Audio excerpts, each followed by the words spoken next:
We really hope you like this video. Just subscribe, like, and click the bell to be notified of more content just like this. How are you? I'm good, Rob. Where are you? I'm in a little sleepy place in England, and I have to say, freezing place in England. Already? In fact, it's your fault. They reckon there's snow coming from America. It's probably coming from Chicago somewhere. Yeah. Hey, when are you releasing the album then? As soon as possible. I might just put something out on the internet. I've got all these tracks backed up just like on my computer. I should just put them out. Why not? People are in Why quarantine. not? Seriously, why don't you put it? I mean, I was reading you're a singer anyway from way back, but I watched a clip on YouTube today of you virtually making stuff. Why don't you put it out? Why don't you put it out? I'm hoping to. I also do it with my brother too. So I'll have a beat, and then I say, "Hey, give me some bars," and I gotta wait for him to, come up with his verse too, and then put it all together. So I'm just, I'm fine tuning, and then I'm gonna put it out. You'll be the first to know. Brilliant. I'm looking forward to it. Stick it out with us, and I will blast it everywhere for you. No problem about that, my friend. What are you up to then? I mean, how serious is? We're sort of England, Scotland, Wales are heading for another lockdown. To be fair, it's another wave. What's it like in New York City with COVID? Restaurants are opening at like 25% capacity inside, but the numbers around the country are still rising, kind of soaring. Actually, I think that has a lot to do with our leadership. So I think we might be headed for another lockdown, but there are virtual things that are happening. Sure. And there's actually filming starting up again in New York. I just kind of dipped my toe in and did a short film in Philly last week. Right. And the protocols are in place. Like SAG has put out a lot of paperwork and a lot of material to make sure people are trying to be as safe as possible. What are you up to? Is there anything in the pipeline? Can you let us into what's coming to you?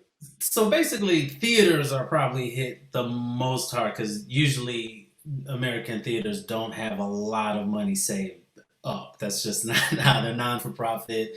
So Steppenwolf Theater, which is my theater in Chicago, I'm in the acting ensemble and on the board. We've actually we're putting out a virtual season, and a piece that I was involved in is going to be our first that we're going to release. It's called What Is Left Burns, and Steppenwolf.org, I'm sure, has all that information. But we basically reached out to different playwrights and said, hey, can you do something special for us this season? Because it doesn't look like we can get back on stage till next year sometime. And everybody came up with very different creative projects, and this one is like half play, half music video, and they sent like a projector to my house and lights and all kinds of stuff, and we just made this crazy art piece. So I'm kind of excited for people to see it. When is that available? How do we access that? So that hasn't been released yet, but if you go to steppenwolf.org, sure, all the season information will be on there, and I can get you more details about that. Brilliant. We look forward to that.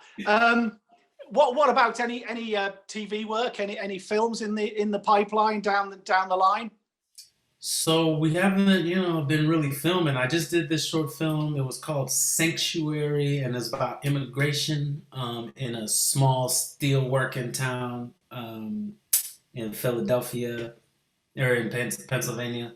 And I was really kind of excited about that one just because it was a black cop who maybe voted for the conservative, option. No. And he's radical. having a crisis of identity now, seeing everything that's come to pass. So you always want to delve into characters that are different from you and try to investigate. It's all about the investigation. So I'm actually really interested for that short film to get cut together and maybe put out somewhere. Listen, do you know what? I always feel like a bit of a stalker when I'm doing these interviews. You do, because you're like, let's have a look at it. Let's have a look at his Twitter. Let's have a look at his Instagram. And then I came across today. I liked it. Standing 8. Oh, did you watch that? I watched it, and I'm thinking, where's this one come from? You know what I mean? That was, as you would say, a little left. I thought that's a bit left field. Go on, tell people about Standing 8. This Columbia film student in his final year, this was like his thesis, I think, and he got a grant to make this movie based on research, I think at Boston University, and they were doing CTE research, and he used to be a Golden Glove boxer, this guy Michael, so he worked that into the story, and he just reached out. He had seen me on stage, I think, in Superior Donuts on Broadway, and it was during actually, we were filming elementary at the time, so I basically, I would be on set at elementary, and then I'd bust down there, and we'd film pretty much all night. It was a pretty crazy thing, but I respected the work that went into the research that went into the script. And I had maybe a week to train before, so I was like in the gym when I could be trying to look like a boxer. I don't know if I pulled that off, but no, very it good. was one of the more fulfilling. I was gonna ask you. Do you train? Are you a fitness guy? And had you done much boxing or whatever before? I had not done much boxing before, and in terms of working out, how do I put it? I listen to my body for the most part. Which means I'm not in the gym every day. I'm blessed. My father is he's got a high metabolism still. He's in his 50s, and I'm blessed with that. But I listen to my body. I don't push it too hard, especially the older I get. I try to take it easy. I played football in high school. I don't know. I think I got all of that, out of my system, all that, aggression and. Yeah. Listen, I was because your Standing 8 then goes on to Johnny Lee Miller doing Muay Thai boxing. Oh, really? Have you seen it? I'm thinking, is this real? I was there. I was going to ask you, were you there? Yeah, man. He had been training for a while, and we were all like, wow, Johnny's getting really thin. What's going on? He was training his butt off, and then he gets into this match. And I'm telling you, it's a credit to his manager. He kind of felt the other fighter out for the first 2 rounds, I think. And we were all kind of like, is he just chilling? When's he going to make his move? And it was their plan. They went into it saying, look, just feel him out for a while, dance around, you're in good shape, just take it easy. And then in the third, you can really go at him. And sure enough, he connected with a straight, I think, and put the guy's lights out. We were all kind of... Spark out him. I don't know. Is this real? I couldn't believe it. None of us were surprised. He's a pretty in shape dude. Right, listen, I've got to ask you. With these interviews, we kind of, the usual, not the usual question. You must get sick of people asking about elementary. But I was quite moved. You said in one of one quote at the end when it finished. It's been a massive part of your life, and I guess for 7 years or whatever it was, seven seasons, or it must be all consuming. You know what? It wasn't. I think maybe for Johnny and Lucy, it was those 2 main characters were on set pretty much every day, all day, and I kind of realized in the first season that I was gonna have days off during the week, and that's when I sort of decided I need to use this time. If I have this opportunity, I'm making enough money, I can save up, but how do I not waste that free time? So I started shadowing the directors in, I think, season 2 when Lucy directed her first one, and writing. And now I feel more comfortable in different avenues. Like acting was my only thing, and I've always kind of at heart been a writer, but I finally took the time to study it and practice and get better, and now things are moving in that direction. The directing, I finally got to direct one season 6, which I was really appreciative to get the opportunity, and it was the best transition I was ever gonna get. Like usually you assist, you do a bunch of other things, but I'd known this crew for 6 seasons already, and we had a shorthand, so it was easier for me to step into that role. And I got to watch Lucy do it for so many years, and then Johnny and Aiden. So it was all consuming in that we were there a lot of the time, but I also took my opportunities on the hiatus to do a play back in Chicago or do a short film or whatever, whenever I could, and got to travel a little bit. So it wasn't unbalanced to me. I actually had a really, really fulfilling time. Tell me about the directing, because it fascinates me that one, you want to put a stamp. If you come in on an established show as it is, you want to put your stamp on it, but you don't want to be a big clever clog, do you? And people go, oh, look at him, Mr. Clever over there. So how did you find the balance? It was a lot of the prep. That's where you're able to find that, because you're on a time crunch with that show. There's a look established for that show, but you find little opportunities in the script, and then you have to follow up on those. If you think there's an opportunity to maybe make a shot that is unusual for the show a little bit, and the whole scene can play out in that shot, you've got to be in communication with the cinematographer. So whenever I wasn't on set, I was with him going back to the locations that we scouted to see what we could do, find different little opportunities. And I think there were some interesting things about that episode. We had some crazy challenges that we don't usually have on that show. There was a CGI trick with the painted women, appearing on the wall and stuff like that. A lot of props. We had this big vat of worms that we had to ship in, and it didn't come till late, and it was just a lot going on. And you always have to be on your toes, but the prep is where you're able to put your stamp on it, I think. What about as an actor during a show that has such longevity? Do you change your approach? Do you change your character? Do you change your style of acting at all? I think the fundamentals stay the same. You do want to be consistent, which the writers can help you with, but you're sort of at the mercy of the character's arc. So if they've written in that this person has evolved over the years, which I think these characters did, then you're good. You're golden, and you can sort of lean into what's on the page. But yeah, no, I really didn't do much, differently than I usually do. I just sort of, as the character started to get more comfortable with Sherlock's character, as he started to take more initiative as a detective, you sort of lean into those things. Those are the juicy little bits that you can lean into. Do you miss it?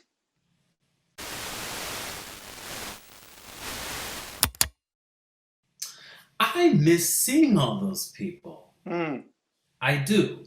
I miss the camaraderie. I miss the crew, and seeing different New York guest stars every episode. Like, it's just an amazing well of talent, and I genuinely loved getting to know people and where they're from, what their training is, and then jumping in the scene with them. F. Murray Abraham, I got to meet. Like, I got to meet really cool Reese Ifans. Like, it was such an amazing experience. I don't think I miss Detective Bell. I think we really, spent enough time with that character. I'm more excited for the future and look back fondly on that time. Please tell me, at the end of filming, you all sort of tucked into some brilliant New York bar somewhere and had a good drink up and a good relax. You know what I mean? That was I was thinking. This looks great. I bet they finish the day. Go right. That's it. It's a wrap. Come on, let's go. Dude, we couldn't even get to the bar. We started drinking in the studio. We were on set. As soon as they cut, it was champagne. It was fantastic. Has your life changed? Can you walk down the street without people going, "Oh, Detective Bell" and all that? Has it changed? I think on that show, I flew under the radar, man. I get down the street most of the time, and the few times that people are like, "Hey, are you?" It's like, yeah, and we have a nice little conversation. I actually think when I'm in the UK, I get more people recognize me because Sherlock is so big over there. Yeah, huge. Well, okay, so what are you doing? I saw a bit on your Instagram. You were traveling. What have you been? Did you go safaring and all that kind of thing? What did snaps and all that? I bought like a Canon 60D back so long ago, maybe even, I don't know, 10 years ago, because you film auditions on these things now. It takes video. But I also just, got into photography. I went on safari last year. I went to Uganda, and then I went on safari in Kenya. It was a very, transcendent experience. I went by myself just to sort of unplug. And I think this was right after we finished elementary. That was my trip to sort of, reacclimate to the real world. And recently I was just in Wyoming with my girl, and people know this about me. I'm like a cowboy at heart. I want to play cowboys. I want to be a cowboy. So we went out to Wyoming to this ranch. This Juilliard kid has a ranch. He grew up in the area now, bought like 1,700 acres. And they have 20-something horses, a bunch of dogs, a bunch of calves, the animals at free range around the place. And just spent 2 weeks really going on long rides for my birthday. It was really recharging. Now, I did get in a little accident, and I went and bumped my head on some rocks. Oh, wow. And I had to get a bunch of stitches. Wow. But I'm on the mend now, maybe 6 more months, and I'll have my pigment back. Yeah, wow. That's a good one, that one. Yeah, it was pretty bad. Gee whiz. But I'm expected to make a full recovery. Fantastic. We're pleased about that. Have you got to be careful, or your next choice of major role or main role? Have you got to be careful it's not a detective and do something completely different? Or do you get the call? Call you every day? Go, hey, another detective role, another one for you. You got to get rid of all that now, haven't you? I told my people it would have to be True Detective season 4 for me to play another detective.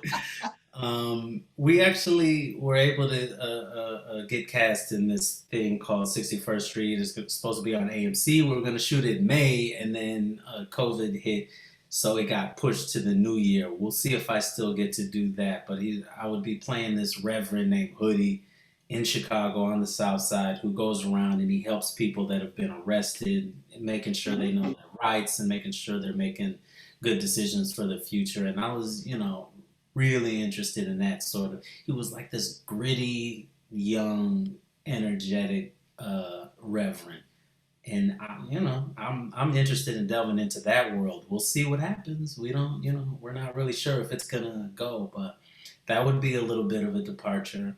I wrote this comedy pilot that me and my homies are starting this production company are interested in taking to a network very soon. So, brilliant. Yeah, I'm branching out. I'm trying to branch out.